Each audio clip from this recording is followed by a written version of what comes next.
el reino de Rydil se está yendo al diablo.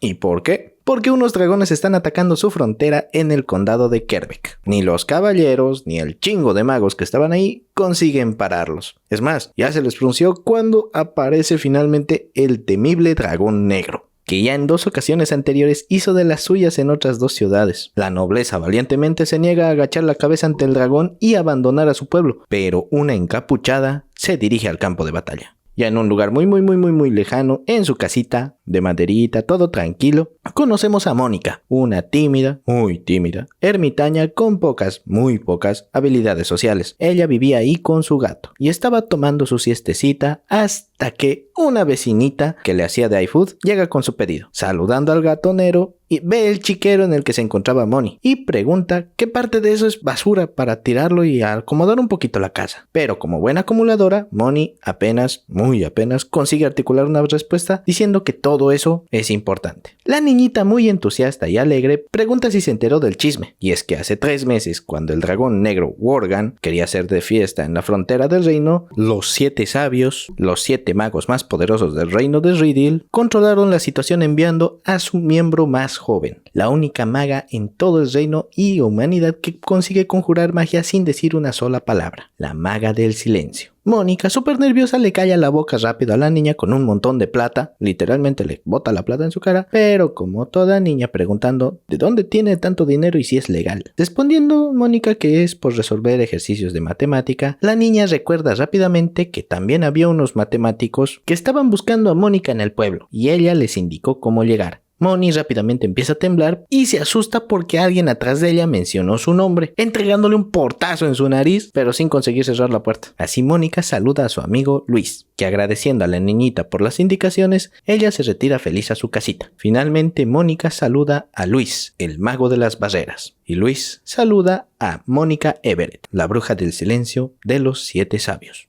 ¿A poco no se lo esperaban? Contexto. En este mundo de magia y fantasía es imposible invocar magia sin conjurar un hechizo, o sea, hablar, o sea, decir bibidibabidibú. Y solo existe una persona que lo logró y ella es Moni o Mónica. ¿Y cómo lo hizo? Muy sencillo. Ella es tímida y al punto de que se agobia, tiembla, llora y se desmaya o le vomita al profesor cuando intentaba hablar. Así pasó su primer año, llegando al borde de perder ese mismo año lectivo. Pensando en una solución que no sé hablar, dijo, mejor en vez de socializar y mejorar mi habilidad social, ¿qué tal si hago algo imposible para que nunca más tenga que volver a hablar? Y así se propuso hacer algo imposible, conjurar un hechizo sin conjuro, convirtiéndose en la primera y única persona en lograrlo. Así su vida dio un giro inesperado a partir de ese instante. Luis, su compadre, solo piensa que Mónica desperdiciaba su potencial. Le pide a su asistente Linz que active cancelación de sonido para que nadie la escuche, y Mónica rápidamente identifica el tipo de magia que su asistente, un espíritu superior, no es humano, utiliza. Llegando al punto de la reunión, Luis le pide un favor a Moni. El rey le encomendó proteger al segundo príncipe, Félix, que está estudiando actualmente en la Academia de Magia Serendia. Es un internado. Y tenía que hacer esto todo discretamente. El problema: Luis es el primer príncipe. 2. Él es súper popular. 3. La academia está bajo la influencia de un conde llamado Crockford,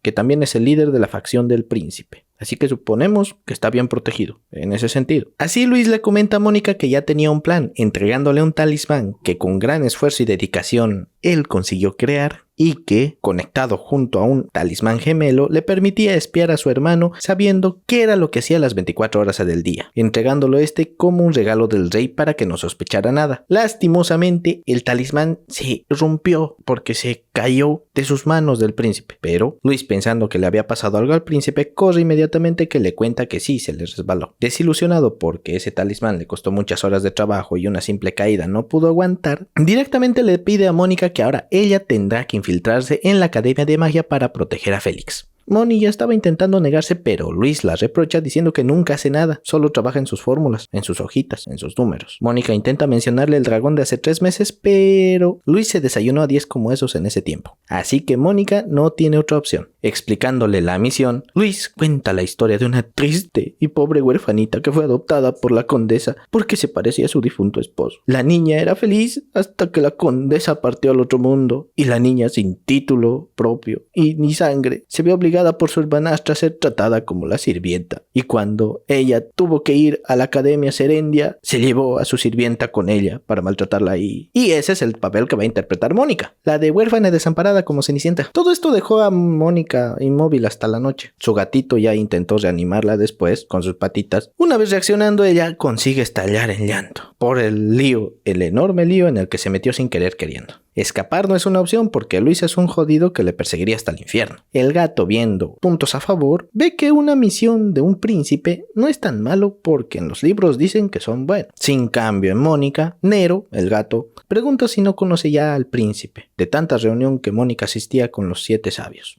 Pero Mónica, adivinen, asistía a esas reuniones con una capucha, con la cabeza hacia abajo y con los ojos bien cerrados. Así que Mónica tampoco conoce a quién tiene que proteger. Cambiando de escena, Mónica estaba feliz cantando su secuencia de Fibonacci, contando los cerditos hasta llegar en paz a 55 cerditos vendidos al 10º invierno. Pasando un estrés absoluto contando a 317.811 al 28º invierno. Finalmente llegando al destino de su viaje, que es la casa de Luis. Los recibe primero su esposa, que al ver el estado de Mónica, ignora a su esposo y se concentra en cuidar a la bebé, a Mónica. Y ya con Mónica bañada, alimentada, cambiada, Luis comenta que ahora entrará otra invitada, mencionando que las tierras que salvó del dragón son del conde, y él está en deuda con la bruja del silencio. Y por eso su hija va a ser la que hará de hermanastra malvada, entrando en escena Isabel Norton, que si me lo permiten, y en mi humilde opinión, interpreta a la perfección el papel de niña malvada de la realeza, todo porque Mónica salvó sus tierras. Recordando la historia, la nobleza se estaba negando a abandonar sus tierras ante la amenaza del dragón, pero llegó el mensaje de que llegó la bruja del silencio y los mandó a volar a todos. En sí se cargó al dragón negro, y los pequeños dragones verdes estaban haciendo su jolgorio después. Empezando a destruir la ciudad, uno intenta atacar a Isabel, pero rápidamente un rayo de luz mágico atraviesa al dragón, matándola al instante. A lo lejos se ve como mágicamente el cielo se ilumina y cae una puerta de luz del cielo que se abre invocando así rayos de luz y los atraviesa a cada uno de los chingados dragones, y por si no fuera poco, Mónica después limpió todos los cuerpos con un viento mágico, desapareciendo silenciosamente al final. Emocionada por la historia que estaba contando ella misma, no yo, Isabel promete ser la más malvada y desgraciada con Mónica con tal de ayudarle en su misión. Cuando era niña, Mónica jugaba con una cinta métrica que le regaló su papá, y como todo niño, siempre andaba midiendo todo, ya que le encantaban los números como a todo niño, porque ellos estaban en todo lado. Repito, todos los niños fuimos así de chiquitos. Guiño, guiño. Llegando a su primer día en Serendia, Isabel ya estaba reclamando porque le tocaba compartir cuarto con la servidumbre, Mónica. Ojo, que también está actuando porque Mónica no puede compartir cuarto con un extraño. Y así el director o ese señor cae en la trampa aceptando las sugerencias de enviarla al ático o al establo. Isabel actúa muy bien, muy bien. Pero al final, y por suerte de Mónica, la mandan al ático. En otra parte de la academia, el consejo estudiantil analiza la corrupción de su tesorero, Aaron O'Brien, por la evidencia irrefutable de las muchas alteraciones de los libros de contaduría, incluso con la sospecha de que se gastó el fondo de emergencias en pociones mágicas. Guiño, guiño. Entonces, tenían toda la evidencia en contra de Aaron. Le mencionan que él solo formaba parte del consejo a recomendación del duque de Crockford, pero esos actos de malversación de fondos y demás cosas van a romper las relaciones. Aaron, impactado, intentaba recordar que alguien le tenía que ayudar en esa situación, pero su mente estaba completamente en blanco y solo escucha que ahora esas relaciones familiares y su familia se van a ir a la chirola. Irritado y desesperado, él intenta atacar al presidente, que es Félix, pero aún no lo presentan oficialmente. Aún así, su vicepresidente Cyril lo interrumpe mencionando su condena por atacar a la familia real, y así lo mandan a su habitación encerrado hasta que notifiquen de su expulsión a su familia, retirándolo en medio de insultos de ser el perro del duque, pero el perro del duque lo derrotó. Eso lo dijo Félix, no yo. Isabel estaba triste, feliz de no poder compartir habitación con Mónica, y las dos presencian cómo se llevaban a Aaron los del consejo. Analizando la situación con extremo detalle, la habilidad de Isabel sorprende a Mónica. Ya en su primera clase, Moni se ve en la situación más difícil del día, que era así, hablar en público. No consigue hablar, le corrigen su postura chueca, porque ese era el estándar de la mejor academia del reino. Al final, la mandan a sentar, y ella estaba en su rinconcito, solita, tranquila, hasta que se le acerca Lana Colette, preguntando por qué anda como chilindrina. porque la pobre de Mónica no tenía conocimiento sobre peinados o cuidado personal. Y de fondo ya se escuchaban a las serpientes venenosas del curso. Ya saben, esas que hablan bien de frente a las espaldas de las demás. Primero tachan a Mónica de pobre. Lana no se rinde y pregunta a Mónica de dónde es. Y ella apenas consigue responder que es de Lienach. Lana reconoce que es una ciudad grande y le pregunta sobre las tendencias de moda,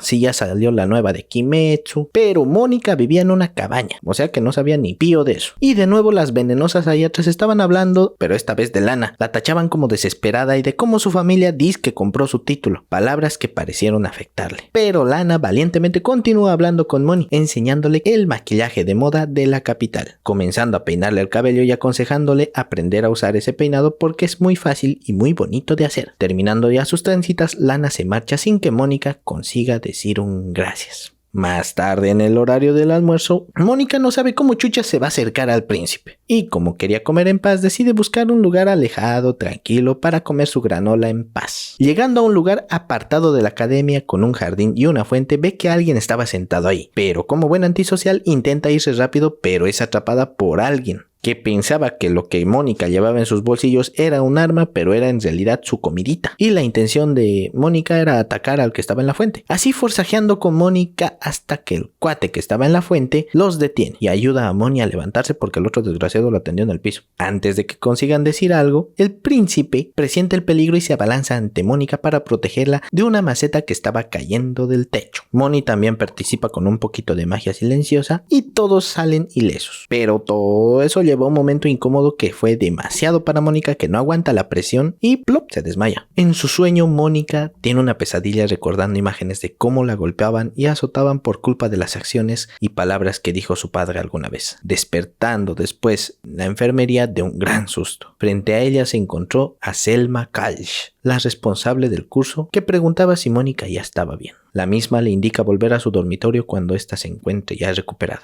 Con Mónica en su ático ya con Nero, menciona cómo fue su primer día. Y sí, fue una desgracia. Aún así, hubo personas que la trataron muy bien, pero ella no pudo decir ni gracias. Así Nero decide ayudar a Mónica, transformándose en un humano para que socialice, pero de repente perciben a alguien afuera del campus. Vigilándolo con magia, Mónica reconoce esa silueta. Ya en sus sueños, Mónica recuerda cómo su padre completaba difíciles fórmulas o imposibles de hacer, pero Moni no sabía por qué se empeñaba tanto en su trabajo. Y su padre decía que mismo siendo imposible, ya ahí despierta Moni. Iniciando un nuevo día, Mónica nunca pensó que era tan chiflada en su apariencia. Consultando con Nero si eso era importante, Nero le responde que sí, no está de más arreglarse un poquito, ya que te ganas un halago de aquí y por allá. Eso le da una idea a Moni y recuerda las palabras de su padre, que mismo siendo imposible, no hay nada más divertido que un reto difícil. Y así, Mónica se pone un reto. Ya en su aula directamente va con Lana, que se sorprende porque su cabello de nuevo está un desastre. Mónica intentó replicar el peinado de ayer, pero no lo consiguió. Y Mónica quería devolverle el listón que Lana le prestó el día anterior. Lana lo rechaza diciéndole que ya se fue la moda, que ya no está de moda ese listón. Eso tendiendo una trampa a Mónica, ¿no? Tipo rógame. Y Mónica no se rinde y le pide que le enseñe a hacer de nuevo el peinado. Lana muy feliz accede y mientras le peinaba comienza a contar la historia de ese peinado, pero se detiene pensando que Mónica no quería oír la historia de una oportunista que compró su título. Moni contraataca diciendo que a ella también la tachaban de loca porque de lo único que hacía era hablar de números, y con el peinado finalizado, Mónica ya estaba calculando el número y ángulo de las trenzas. Hasta que en el curso se escucha un gran revuelco porque alguien del consejo estudiantil estaba en la puerta. Fijando la vista en Mónica, ella fracasa en su intento de esconderse detrás de una cortina, y fracasa épico. Repetición, abordándola le indica que lo siga y que no diga nada.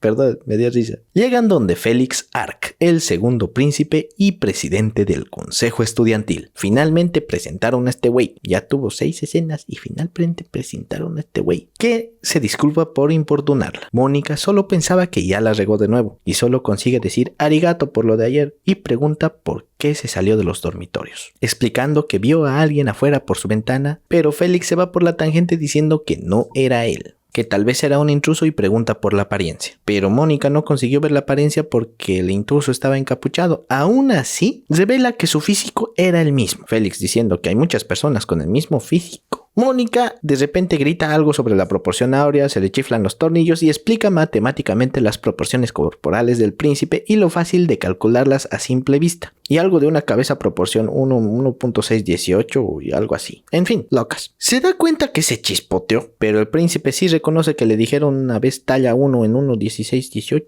Y de nuevo Mónica metió la pata. Reconocen que la ardillita, Mónica, tenía razón. Era él, era el príncipe. Pero Félix dice no haber descubierto nada en ese. Le dijeron ardillita inofensiva, porque mismo cuando él estaba solo, Mónica no hizo nada. Aparte de que ella confesó todo. Ella no es una asesina. Con eso Mónica recién percibe que lo de la maceta no pudo ser casualidad. El príncipe, contándole el asunto de la malversación de fondos y expulsión del tesorero, menciona que él estaba encerrado, pero parece que tiene un cómplice y por eso Félix estaba solo en la fuente porque era una trampa. Trampa que Mónica arruinó y maldosamente le preguntan a Mónica si ella es la cómplice, pero ella se niega. Entonces le preguntan, ¿encontrarías al culpable? ¿Demostrarías tu inocencia, mija? Sin otra salida, Mónica acepta y el asunto queda en sus manos. Después Mónica ya se encuentra llorando con Nero y con mucha razón, porque ella se supone que es la escolta del príncipe, pero ahora la consideran una asesina. Qué problemón, ¿no? Mónica se encuentra llorando por tal situación deseando volver a su cabañita, sintiéndose toda una inútil. Y también Nero la ve así de torpe. Intenta animarla con sus patitas, al mismo tiempo que le recuerda que tiene que buscar quién atacó al príncipe. Y juntos van al lugar de los hechos, descifrando desde dónde arrojaron la maceta. Camino al lugar vemos a las venenosas ya molestando a Selma por ser la prometida de Aaron y ahora que él va a ser expulsado tendrá que buscarse un mejor partido. O sea, venenosas, ¿no? Sin conseguir subir, aparece en escena Lana, que ve lo que está pasando y decide ir para pasar rapidito. Pero pasa a enfrentarse a la líder serpiente. De nuevo la molesta con oportunista y conocemos ahí a Caroline Simmons, la líder de las venenosas. Protegida por su estatus social, exige que la saluden primero, pero Lana se la pasa por los pelos y exige paso. Pero tal vez Coraline no puede moverse porque le pesaba su trasero monarca. Lo de monarca lo añadí yo ya. Caroline reacciona violentamente empujando a Lana, que a la vez empuja a Mónica e iba a caer contra las escaleras. Pero como una verdadera genio, analiza rápidamente la situación y ve que va a dolerle, ¿no? Pero no sabe qué hacer porque un hechizo la haría rebotar, otro la haría muy evidente y sin dejar de pensar en el filo de las escaleras. Y ahí se le ocurre conectar todos esos bordes formando una rampa. Pero parece un resbalín encerado con aceite con todo que la manda volando directamente, imagina hacia dónde, hacia el vicepresidente, que un poco preocupado pregunta finalmente si está bien notando que tiene un pequeño golpe en la frente. Mónica se sorprende de la amabilidad de Cyril y percibe que tiene las manos frías, atribuyéndolo a que se le escapa magia. Lana corre con Mónica preguntando, ¿estás bien, Moni? Pero la venenosa interrumpe diciendo que Lana empujó a Mónica. Y Lana intenta contar la verdad, pero la tipeja ofendida se hace a las inocentes diciendo que esta oportunista me está acosando y se protege detrás de su título, como hija del conde de Normo, y exige que Cyril le crea. Moni ve que ahora están entre nobles, y lo que diga el noble de más alto rango es la verdad, recordando a Mónica que esa es la dura realidad, aunque seas inocente. Tímidamente no sabe cómo reaccionar y desea hablar. Lo consigue, inculpándose por lo sucedido, diciendo que se resbaló por distraída, se disculpa por la escena y escapa del lugar. Llega al lugar donde arrojaron la maceta, el curso de música, y ve a alguien tocando el piano, Bridget Graham, también era del consejo. Ella le pregunta, ¿qué quieres? Y Moni solo quería revisar el balcón. Le responde que entre rápido. Mónica estudia el lugar de los hechos ayudándose con una maceta para subir y verificar el lugar y la baranda. Ve que se ensució los guantes y le llega una idea a su cabeza. La pianista le dice que debe cerrar el lugar y Mónica le pregunta cómo se consigue la llave o el permiso. Y le explican que se presenta una solicitud de dirección, completando todas las ideas de Mónica. En el salón del consejo estudiantil, Félix y Elliot hablaban de Mónica. Ella no era noble, pero es mejor que ella investigue todo para no levantar sospechas, sobre todo si el príncipe se escapa en las noches, aunque lo hace para que no interfiera el duque de Crockfold, y mismo sabiendo que lo insulten de perro y que no puede solucionar los problemas, eso no le importa a él. De repente es interrumpido por alguien que toca la puerta, que resulta ser Moni, informando que ya descubrió al culpable del incidente de la maceta. Selma Kalsh estaba sentada mientras sus disque amigas le brindaban su apoyo en su momento difícil por Aaron. Y aunque Selma no las veía como amigas, eran un medio para no sentirse sola. De la nada, el consejo Elliot convoca a Selma para hablar de la caída del cartel y de la caída de la maceta, haciéndola responsable de los dos casos, según lo que dijo Mónica. Ella comienza explicando diciendo que del cartel, ni idea, pero explica deduciendo de dónde cayó la maceta. Y casi deschavetándose de nuevo con los cálculos de caída y demás, la detienen. Explica que se tiró del cuarto piso y revisó las solicitudes del salón. Selma rápidamente intenta excusarse diciendo que solo regó las flores, pero Mónica explica que las dos son del mismo tamaño. El muro del balcón es alto y debía usar la maceta para subir. Selma lo atribuye a una pequeña casualidad, pero Mónica menciona los guantes. Aquel día que Selma ayudó a Mónica, ella no traía los guantes, porque seguramente se manchó moviendo la maceta, y encontró los guantes en el basurero al lado del salón, con las iniciales de Selma. Finalmente Selma grita confesando que sí, fue yo la que tiró el cartel y la maceta, culpándose también por la malversación de fondos, diciendo que engañó a Aaron para hacerlo, y que por favor no lo inculpen a él, que no le dejen sin su prometido. Finalmente la escoltan afuera. Mónica pregunta ¿qué le va a pasar ahora? Y pues el castigo es que toda su familia sea castigada, pero solo la expulsarán por problemas de salud, ya que todo eso hizo pensar a Félix cómo estaba tirando todo por la borda solo por alguien a quien quiere. Mónica de reojito ve números en unas hojas y le brillan los ojitos, y como toda genio, ya vio dónde estaban los errores de cálculos en las cuentas que revisaba el príncipe. Él pregunta si sabía de manejar cuentas, contaduría, economía y demás. Y Mónica dice que sí, viendo claramente dónde forzaron las cosas. Así, Félix le ofrece a Mónica hacerse cargo de las cuentas del consejo y Mónica acepta totalmente feliz por reencontrarse con los números haciendo esa carita.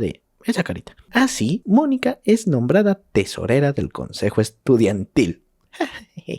Sí, de nuevo Mónica está así. Apenas reaccionando con las patitas de Nero, ahora es la tesorera. Nero no ve esto como una desventaja, pues ahora podrá cuidar al príncipe de primera mano, pero Mónica duda de su capacidad. Ante la noticia, todo el consejo quedó impactado. Pero Mónica era hábil. Ella resolvió las cuentas de 5 años en un solo instante, viendo que sí, todas las cuentas fueron muy descuidadas. Aún así, Mónica solo deseaba volver a su cabañita. Esa noche, Cyril revisaba el trabajo de Mónica y ve que todo estaba perfecto, bien hecho. Y estaba más molesto por el nombramiento de Mónica, que no era noble, y su comportamiento delante del príncipe, que era bien informal. De repente, nota algo raro en la escritura de las hojas que lo sobresalta, pero pensando que esa idea es imposible se retira. Pero al salir de la habitación no recuerda por qué salió. Le duele la cabeza, los ojos le brillan. Esperen, ese brillo lo conozco. Escenas, por favor, repetición. Finalmente, sí, ahí. Y al final él se retira a descansar. Es un nuevo día e Isabel ya está recriminando cómo Mónica, una cualquiera, puede ser tesorera del consejo. ¿Cómo engatusaste al príncipe, desgraciada? Obviamente todo esto es muy buen teatro, orquestado incluso con utilería. Muy buena villana.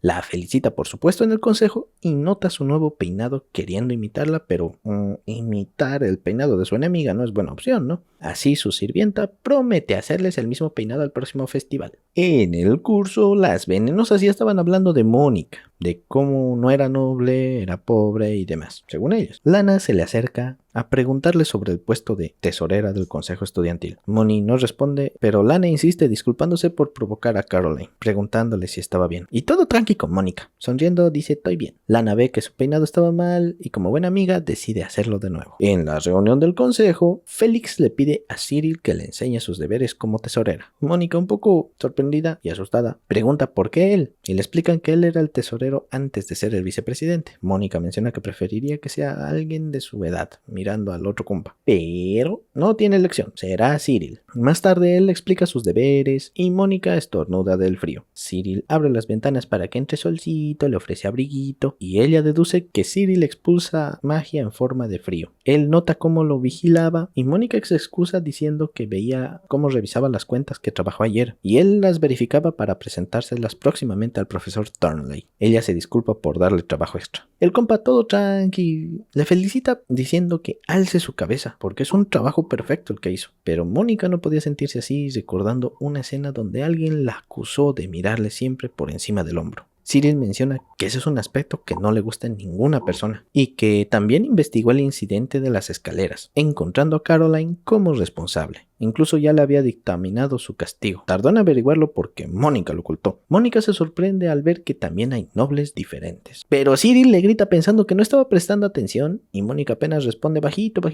pero de nuevo la corrigen diciendo habla fuerte, mija, y habla entrecortado y así continúa hasta que la noche acaba. Escuchen.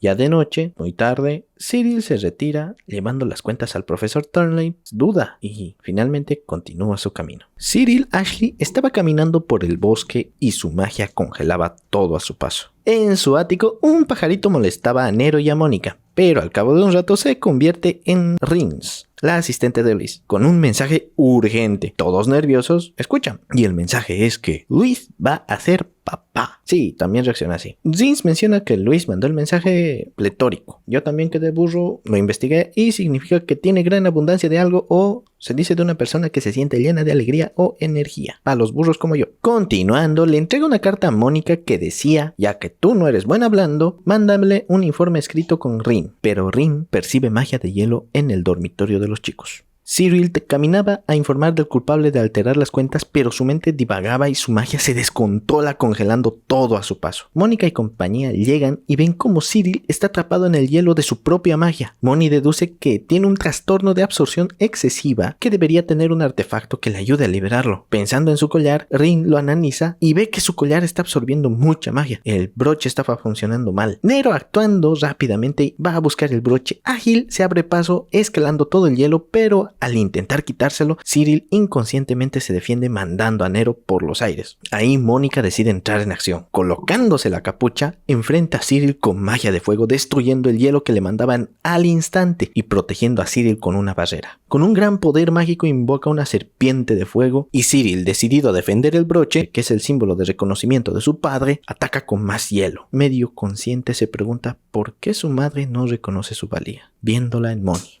En un flashback, Cyril recuerda cuando era niño su padre también era hijo de un noble y él no trabajaba. Golpeaba a su madre todos los días hasta que un día falleció por culpa de la bebida. Mucho tiempo después, Cyril corría con su mamá para contarle de que el marqués Hywon quería adoptarlo. Ella, con desinterés, le responde: total, qué sorpresa, eres hijo de un noble. Eso solo motiva a Cyril a trabajar mucho para obtener la aprobación de su madre y de quien lo adoptó. Medio consciente, Cyril ve cómo Mónica estaba manipulando su collar y con sus últimas fuerzas le pide que se lo devuelva. Mónica se lo entrega y Cyril queda inconsciente. Reuniéndose con Rin y Nero, Mónica informa que ya es seguro. Modificó el broche y agregó una barrera protectora ya que su trastorno conlleva muchos problemas, pero bien entrenado puede ser beneficioso para él. Y ella no quería que él viera eso como una maldición. Pensando, le pide a Nero que se encargue de Cyril y corre con Rin explicando que ese comportamiento y de los demás indicios ella reconoció magia de intrusión psíquica. Llegando donde el profesor Turnley, él le reclama por la hora y del toque de queda de la academia, pero Moni lo interrumpe y señala los libros de cuentas, diciendo que será en vano cambiar todos los libros ya que ella, una sabelo todo, recuerda todos los números. Los libros llevaban mucho tiempo incongruentes, pero hace 5 años cambió la forma de modificarlos, justo el año en que entró el profesor. El profesor atrapa a Mónica mencionando que el dinero se necesita para la investigación mágica. Él estaba empezando un conjuro para borrarle la mente a Mónica y ella, percibiendo sus intenciones, fácilmente consigue quebrar aquel hechizo y a base de él consigue formular otros conjuros todos perfectos. El profesor queda atónito de que alguien sea capaz de hacer eso. Preguntándose quién y cómo, una idea le llega a su cabeza, pero la magia de Mónica ya está actuando. Con un efecto que durará 24 horas, el profesor se encuentra en el colegio regresando los libros de cuentas, no creyendo que Cyril lo descubriría por la letra, y decide encargarse de él. Pero no, cambia la idea y quiere ir mejor a encargarse del príncipe. Pero de la nada, un cerdito aparece y luego otro, y más, y más, y más, y muchos más, y se ve envuelto en cerditos que lo atormentarán todo el día. Fuera de esa ilusión, Mónica estaba muy nerviosa porque utilizó un hechizo aparentemente prohibido con el profesor. Lin llega preguntando qué pasó y Mónica le explica que ella lo dejó contando cerditos. Lin le menciona que ella se encargará de la situación y que seguramente Luis lo castigará, lo maltratará, lo abusará, lo torturará y el resto. Varios días después toda la escuela estaba hablando del arresto del profesor, pero Lana más estaba preocupada por el peinado de Mónica. Ella lo estaba arreglando y menciona que uno de los 7 sabios fue que arrestó al profesor. profesor. Pensando que fue Luis, Lana lo menciona como su chico ideal y nombra a todos los magos. El mago de las barreras, la bruja de la astrología, la bruja de espinas, el mago de artillería, pero Moni estaba más preocupada con su peinado, interrumpiéndola. Al final obtiene la aprobación de Lana. El presidente hablaba con Wildiano, su espíritu de agua, mencionando que Cyril ya se recuperó y que él pensaba que fue intoxicación mágica. Aún así, alguien lo dejó afuera de los dormitorios. Preguntándose quién fue, no sabía quién, pero todos los acontecimientos son extraños y hay gente indescifrable, pensando en Mónica. Félix nota que está molesto por el nombramiento como tesorera, pero les recuerda que ella no cayó en la trampa cuando dejó la llave todos los documentos importantes ahí. Mónica ni se movió, ella estaba más preocupada con sus numeritos. Aún así sospecha que tal vez la envió el duque de Crockford para vigilarlo, el rey para cuidarlo o es una asesina. Aún así le menciona a Will que su vida terminará el día que se elija al próximo rey y que le deje disfrutar de momento. Mónica preparaba las cuentas del consejo pero se queda dormida porque utilizó mucha magia hace días atrás. Cyril presencia eso y quería ayudarle pero percibe sus manos pequeñitas reconociéndolas de aquella noche. De la nada entra Félix y Cyril se alborota. Ya cayó el primero, Moni, ya cayó el primero. Comenzando a protestar contra Mónica, pero ella ni se molesta, ni se inmuta. Aún así menciona que Cyril ya no está frío. Félix la alimenta como una conejito que come incluso estando dormida así, ñaca, ñaca, ñaca, ñaca. Y Moni, en sus sueños, hace el informe que tenía que mandar a Luis. Comenzando con felicitar por el embarazo de su mujer, ella estaba hablando dormida y los que estaban despiertos confunden la situación. Félix le dice a Cyril que asuma su responsabilidad. Moni pregunta qué puedes regalarle y así continúa Moni. Ay, Moni. Ya en su casa, Luis, leyendo la carta completa, comienza. Felicidades por el embarazo de su mujer. ¿Puedo regalarle un libro de matemáticas cuando nazca el bebé? Respecto a la misión, sin querer queriendo acabé como tesorera del consejo. Y ahí Luis la corta. Lynn pregunta qué pedo, pero Luis reclama del informe. Sí, formar parte del consejo es bueno, pero que diga sin querer queriendo, es que él no vio lo que vimos. Quema el informe. Zim pregunta por qué mandó a Moni con Félix e intrigado por la pregunta, le dice que sea sincera. Ella dice que es un trastornado que le gusta maltratar a los débiles, que está molesto por Félix, ya que él rompió el emblema y mandó a Mónica para desquitarse. Pero, au contraire, mon chéri. Luis dice, según Mónica, ella entró para llenar una vacante en los 7 sabios, que en su entrevista todo fue un desastre. Se desmayó, se hiperventiló, estuvo con los ojos en blanco, y aún así, él, autodenominándose ser un prodigio de la magia, percibe que Mónica es un monstruo. Incluso alguien que puede ser más fuerte que él. Aunque por el trato a Moni, Rins no se lo cree. Continuando, la orden del rey puede interpretarse así. Félix es muy inteligente. Se ganó la confianza de muchos nobles dentro y fuera del reino, incluyendo el noble más influyente, el conde de Crockford. Es normal que lo consideren el próximo rey, pero Félix es la hipocresía hecha persona. Difícil de desenmascarar sus intenciones. Ahí Rins se corrige. Luis se meterá con Félix y Mónica, y que solo es un hombre trastocado que le gusta molestar a personas más fuertes, molestando mucho a Luis. El consejo estudiantil estaba muy atareado y molesto con el trabajo extra que dejó el profesor Turnley. Tras la expulsión del tesorero y el arresto del consejero, el consejo pende de un hilo y hay que trabajar mucho. Dándole la razón a Cyril, Félix le pide a Mónica que vaya a saludar a todos los presidentes de los clubes y ella estaba con la idea de no poder, pero Cyril se ofrece a acompañarle pues cree que se ganó el derecho a ser presentada como se debe, por su arduo trabajo, y con ello Moni dice que me esforzaré, poniéndose en marcha Cyril y la tesorera Norton.